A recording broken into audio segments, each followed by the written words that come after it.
America దేశ అధ్యక్షుడిగా 47వ అధ్యక్షుడిగా పగ్గాలు చేపట్టగానే డొనాల్డ్ ట్రంప్ దూకుడు పెంచారు. ఇజ్రాయెల్కి అమెరికాకు ఆయుధాల సరఫరా బైడెన్ విధించిన నిషేధాన్ని ఎత్తేశారు ట్రంప్. ఇక 2000 పౌండ్ల బరువైనటువంటి బాంబులను తరలింపునకు గ్రీన్ సిగ్నల్ ఇచ్చారు. మరోసారి ఇజ్రాయెల్కి మద్దతుగా నిలుస్తున్నారు. ట్రంప్ రాగానే ఆ ఆయుధాల సరఫరా నిషేధాన్ని ఎత్తివేసిన సంఘటన మనం చూస్తున్నాం. 2000 పౌండ్ల బరువైన బాంబులను కూడా తరలింపునకు గ్రీన్ సిగ్నల్ ఇచ్చారంటే ఇంకా ఇజ్రాయెల్ ఇరాన్ మధ్య వార్ని పెంచడమే ఆయన లక్ష్యంగా పెట్టుకున్నట్టుంది. బహుశా ఆయన రాగానే ఆ వార్కి ఒక ముగింపు పలుకుతాను, ఆ వార్లో జరిగేటువంటి విధ్వంసాలను చూడలేకపోతున్నాను, అమెరికా సపోర్ట్ కారణంగానే అటు ఇజ్రాయెల్ కూడా రెచ్చిపోతున్న విషయం తెలిసిందే. ఈ నేపథ్యంలో కొంత కంట్రోల్లోకి వస్తుందేమో అని అంతా ఆశించారు. కానీ ట్రంప్ చర్య దానికి మరింతగా ఆజ్యం పోసే విధంగా ఉంది. ఆ అగ్నిలో ఇంకా పెట్రోల్ పోసి నిప్పంటించేలా ఉంది. ఎందుకంటే అక్కడ ఇజ్రాయెల్కి మద్దతుగా నిలబడుతూ ఆయుధాల సరఫరా చేయడమే కాకుండా 2000 పౌండ్ల బరువైనటువంటి బాంబులను కూడా తరలించేందుకు గ్రీన్ సిగ్నల్ ఇచ్చారంటే ఇక్కడ మనం అర్థం చేసుకోవాలి మరింతగా ఆ యుద్ధాన్ని పెంచడమే అవుతుందనేది.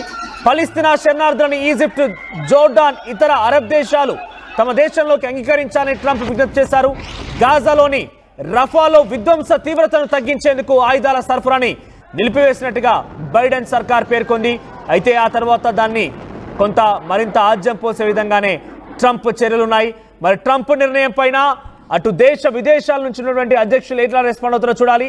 ముఖ్యంగా ఇజ్రాయెల్ ఇరాన్ వార్ని, ఇజ్రాయెల్ గాజా పైన, పాలిస్తాన్ పైన చేస్తున్నటువంటి ఆ వార్ని కొంత అంతమొందించాలనే ఒక లక్ష్యంగా దేశాలన్నీ కూడా ప్రయత్నం చేస్తూనే ఉన్నాయి. కొంత కంట్రోల్లోకి వస్తే బాగుండనే ఒక ఆలోచనలో కూడా ఉన్నాయి.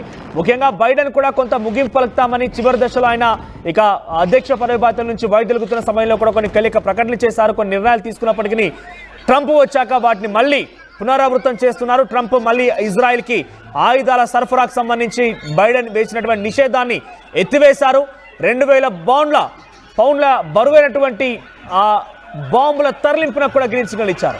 సో ఇప్పటికే ఇజ్రాయెల్ అమెరికా సపోర్ట్తో తెగదీసింది. ఇజ్రాయెల్ తెగిస్తూ ముందుకు కొనసాగుతోంది. పాలిస్తాన్ పైన, హమాస్ నాయకుల పైన, గాజా స్ట్రిప్ పైన, అటు ఇజ్రాయెల్ ఇరాన్ పైన కూడా దాడికి సిద్ధమైంది. ఈ నేపథ్యంలో ఇరాన్కి సపోర్ట్గా ఇరాక్ లాంటి దేశాలు కానివ్వండి, సౌదీ, అరబ్ కంట్రీస్ అన్ని కూడా ఏకమవుతున్నాయి.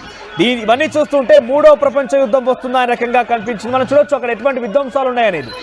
ఇజ్రాయెల్ చేపట్టినటువంటి ఆ విధ్వంసాల కారణంగా ఎలా ఇళ్ళని కుప్పగూలిపోయాయి, ఎన్ని ప్రాణాలు కోల్పోయాయి, ఎటువంటి విధ్వంసకర పరిస్థితులు అక్కడ ఉన్నాయో మనం చూడొచ్చు. దాడి తర్వాత గాజా స్ట్రిప్లో పరిస్థితి అనేది మీకు కనబడుతోంది.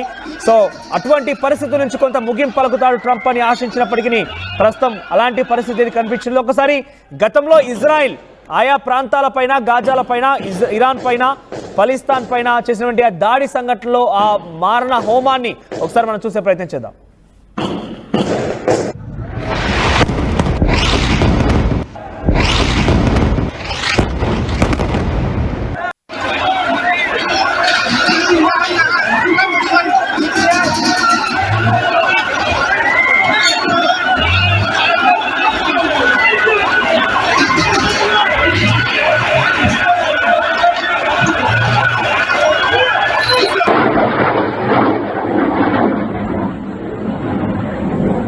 ఇజ్రాయెల్కి మరింతగా ఆయుధాలు సమకూర్చే పనిలో ఉన్నారు ట్రంప్. మరింతగా ఈ యుద్ధాన్ని పెంచండి, మరింతగా దీన్ని అల్లకల్లోలం చేయండి. ఇతర దేశాలపైన ట్రంప్ మరోసారి విరుచుకుపడేటువంటి ఆ సహాయాన్ని ఇజ్రాయెల్కి అందిస్తున్నారు. 2000 పౌండ్ల బరువైనటువంటి ఆ బాంబులను తరలింపున గ్రీన్ సిగ్నల్ ఇచ్చేశారు. గతంలో చివరి దశలో బైడెన్ కొంత ఇజ్రాయెల్ వార్ని ముగింపు పలుకుతానని చెప్పి హామీ ఇవ్వడంతో పాటుగా కొన్ని నిషేధాజ్ఞలు విధించారు. ప్రస్తుతం ఆ నిషేధాన్ని ట్రంప్ ఎత్తివేస్తూ నిర్ణయం తీసుకున్నారు. దీంతో మరింతగా ఈ వార్ కొనసాగే అవకాశం ఉంది. ఇజ్రాయెల్ మరింతగా రెచ్చిపోయే అవకాశం ఉంది. ఫలిస్తీనా శరణార్థులని ఈజిప్ట్, జోర్డాన్, ఇతర అరబ్ దేశాలు తమ దేశంలోకి అంగీకరించాలని ట్రంప్ విజ్ఞప్తి చేశారు. గాజాలోని రఫాలో విధ్వంసకర తీవ్రతను తగ్గించేందుకు ఆయుధాలు నిలిపివేయాలని చెప్పి గతంలో బైడెన్ సర్కార్ నిర్ణయం తీసుకుంటే దాన్ని తోసిపుచ్చుతూ ట్రంప్ సంచలన నిర్ణయం తీసుకున్నారు. మరి ఇజ్రాయెల్ మరింతగా ట్రంప్ సహాయంతో ఏ రకంగా యుద్ధానికి తెరలేస్తోంది, ఏ రకంగా ఇతర దేశాలపైన విధ్వంసకర పరిస్థితులు క్రియేట్ చేస్తుందో చూడాలి. మరి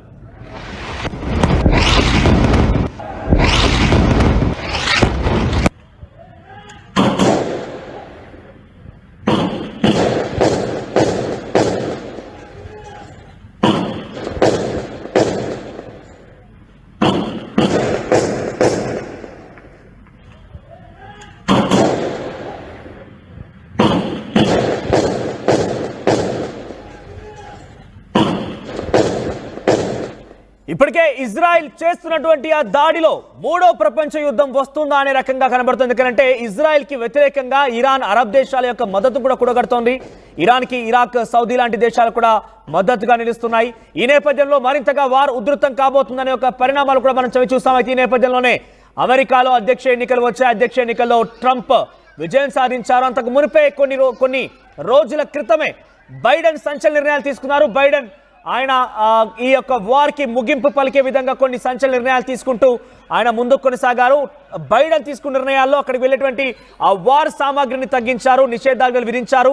ఇక ఇతరత్ర సపోర్ట్ను కూడా వెనక్కి తీసుకుంటామని కొంత నిషేధాజ్ఞలు విధించారు. దీంతో కొంత ఇజ్రాయెల్ తన వార్ని కొంత ముగింపు దశకు తీసుకొచ్చింది, కొంత కంట్రోల్గా ప్రయత్నం చేసింది. కానీ మరోసారి ట్రంప్ బైడెన్ తీసుకున్న నిర్ణయాలని తోసిపుచ్చుతూ వాటిని పక్కన పెట్టేయడంతో ఇజ్రాయెల్ మరింతగా రెచ్చిపోయే అవకాశం ఉంది. ఇజ్రాయెల్కి 2000 పౌండ్ల బరువైనటువంటి బాంబులని సమకూర్చడమే కాకుండా మిగిలినటువంటి కొన్ని ఆయుధాలను కూడా సమకూర్చే నిర్ణయాన్ని తీసుకున్నారు. బైడెన్ ఇచ్చినటువంటి ఆ నిషేధాజ్ఞని బైడెన్ విధించినటువంటి ఆ నిషేధాజ్ఞని కూడా తోసిపుచ్చుతూ ట్రంప్ నిర్ణయం తీసుకోవడంతో ఇజ్రాయెల్కి ట్రంప్ మద్దతు చాలా క్లియర్ కనబడుతుంది. దీంతో ఇజ్రాయెల్ మరోసారి చాలా భీకరమైనటువంటి వార్కి తెరలేపే అవకాశం ఉంది. చూద్దాం మరి అక్కడ ఎటువంటి పరిస్థితులు ఉంటాయి, దీని కారణంగా ఎటువంటి విధ్వంసాలు జరగబోతున్నాయన్నది. మరిన్ని వీడియోస్ కోసం ఛానల్ ని సబ్స్క్రైబ్ చేయండి, లేటెస్ట్ అప్డేట్స్ కోసం వాట్సాప్ ఛానల్ ని ఫాలో చేయండి అండ్ లింక్ డిస్క్రిప్షన్ లో ఉంది.